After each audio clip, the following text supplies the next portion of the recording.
This is the first session in a series of trainings on planting house churches and networks.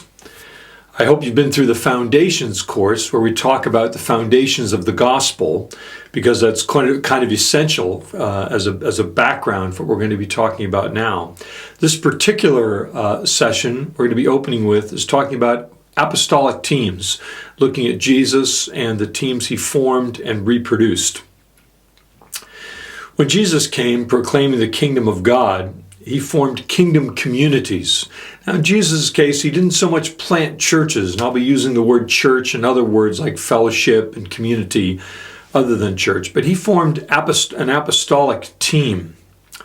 And he was aware of the kingdom mandate to reproduce and fill the earth. And so his goal in starting a single team was that this team would reproduce. And we're going to actually look at that in this particular session, how he laid the foundation for the book of Acts, these apostolic teams exploding and filling the earth with the good news of Jesus Christ. If you went through the foundations of the gospel, you'd recognize that one of the foundational principles is that God created people for community. He did not create them essentially as individuals. Indeed, individualization is actually a step back, a dehumanizing of man.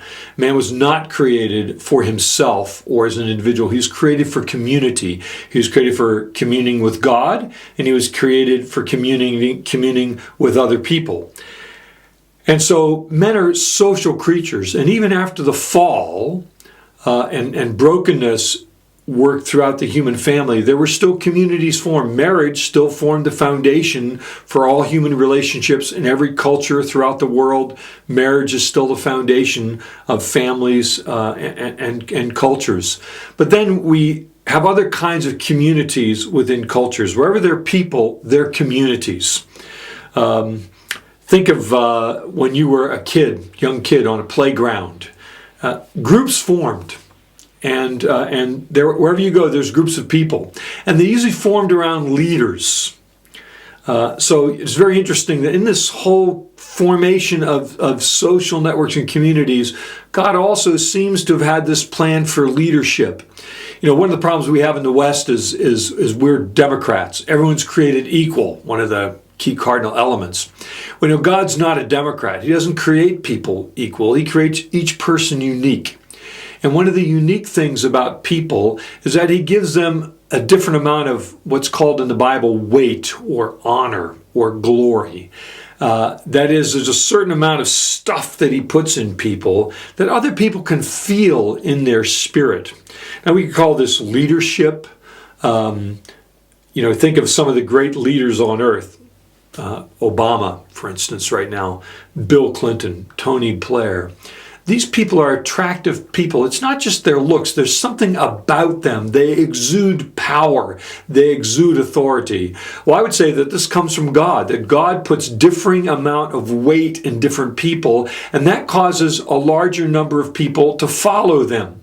So however amount of weight they have, that's the amount of following they have. Now, some people don't have very much weight, in which case they're mostly followers.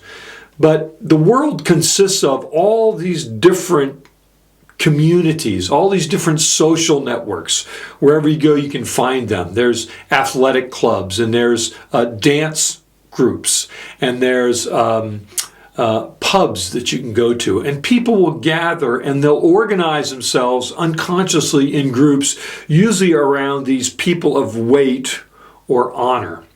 Jesus in Luke chapter 10 calls these people men of peace.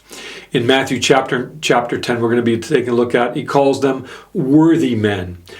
The word's really hard in the Hebrew to capture, but it's this idea of people of weight, people of honor. And if we're going to understand Jesus' plan for evangelizing the earth through groups of people, we have to understand the way people are structured. Jesus worked according to how people were, not ideally how he'd like people to be. And so they exist in these social networks. They may be healthy social networks. They may be unhealthy ones. Every one of us have come out of families that have some good things to it and some bad things to it. The same is true of social networks. You get the mafia, there's a lot of evil, but there's actually some good that comes out of the mafia. If you study their history, they did some very good things. Same with governments. Any kind of social networks has good and bad. But Jesus preached the gospel to these social networks, and especially to these men of peace. In Matthew chapter 9, he's called his disciples to be with him. He's going about preaching the gospel and subduing the earth. We studied that in the Foundations course.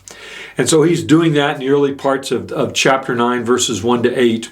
And then he comes to this man of honor, this man of peace. Jesus apparently had an eye to recognize people who had weight. And this man was Matthew. He was a tax collector. And so Jesus says, "Come and follow me." Now, he was not a religious man. Tax collectors were considered outcasts. And we know Jesus preached the gospel to a lot of these outcasts. Part of the good news, and Jesus always preached practical good news, if you go back to the Foundations course, part of the good news was you're accepted. You're loved by God. God really does love you. And so by Jesus, who was at this point had a reputation, people were saying, wow, this is an amazing guy. He was like the Tony Blair or Obama of the time. And so he says to Matthew, "Follow me. You're accepted by me. I love you. I care for you." Now Matthew's probably shocked. Okay, like, whoa, this is a tremendous honor to be honored by Jesus. And so what does he do? Well, he holds a party. And we see Jesus speaking at a lot of parties. As a matter of fact, Jesus had a reputation of being a party guy. When the Pharisees accused him of being an evil guy, it's like he has too many parties. So I love that. Jesus loved a good party. So he goes to Matthew Levi's house to this party. You see, what marked Matthew Levi out as being a man of peace or a man of honor, not thinking of honor as honorable, but rather honor as weight. That's what the Hebrew word has, a person of weight. What marks him out that way? What marks him out is he had a group. People of honor always have groups.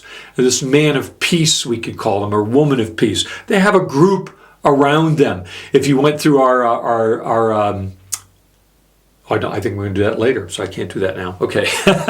So he goes to Matthew Levi's house and goes to this table where, it's interesting, verse 10 says, there were many tax gatherers and sinners there, dining with Jesus and his disciples.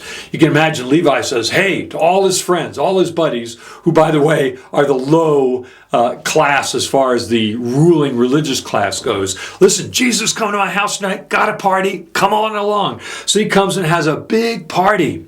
And Jesus talks to them about the gospel.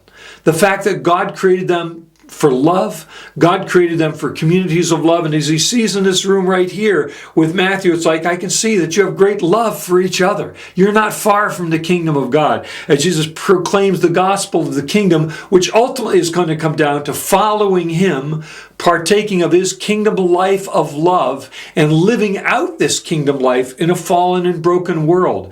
Now, it will involve them making changes in their lives. And we talked about that in the whole transforming set of studies, which I encourage you to go through if you haven't done those. So their lives will have to change, but they start in a place of being loved by God. And God having a good plan for their life. And the life they're living out right now isn't the good plan God has, but he has a good plan for them, and he'll walk with them through it. It's not just a commander who's going to tell them to do things. Jesus is going to walk with them. This is what we call apostolic evangelism, preaching good news to groups of people, preaching the gospel, not just preaching words, but coming with power. He was healing the sick. He was raising the dead. He was casting out demons. This is the good news of the kingdom. And so what does Jesus do? Remember, he knew he was only going to be around for a short time, 3 years. So he calls this group of apostles with them, this group of disciples. They're traveling with him. They're in Matthew Levi's house. The very next chapter, Matthew chapter 10, we read in verse 1, having summoned the 12, so Levi was part of that group. We know he was part of the 12. He gave them authority over unclean spirits to cast them out, to heal every kind of disease and every kind of sickness. And he sends them out to the lost sheep of Israel, it says in verse 6. And Jesus tells them, as you go, preach the kingdom of heaven is at hand. Heal the sick, raise the dead, cleanse the leper, cast out demons, freely received, freely give. Jesus is saying is what you've seen me do in the previous chapters. Now it's your turn to do it. You've watched me. I've taught you about it. I've shown you how to do it. Now you go out and do it. But notice the process, the approach. In whatever city you go to, inquire who is worthy in it, and abide in that home until you go away. And as you enter the house, give it your greeting. And if the house is worthy, let your greeting of peace come upon it. So here Jesus is saying, use the same model that I've used, the same process. Find the worthy man, the man of peace, go live in that house and proclaim the good news to his community.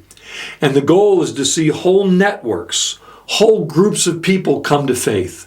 Apostolic evangelism is very different than the kind of evangelism we see in the West. In the West, we do evangelism one by one, trying to persuade individuals. And by the way, most of our evangelism has to do with going to heaven.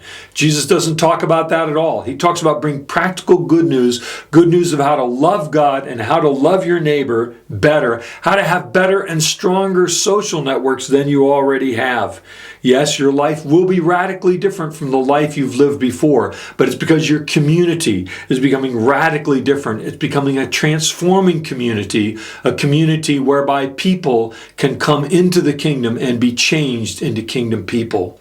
This is the kind of gospel Jesus preached. This is how he proclaimed it through teams of apostles, through communities of the kingdom.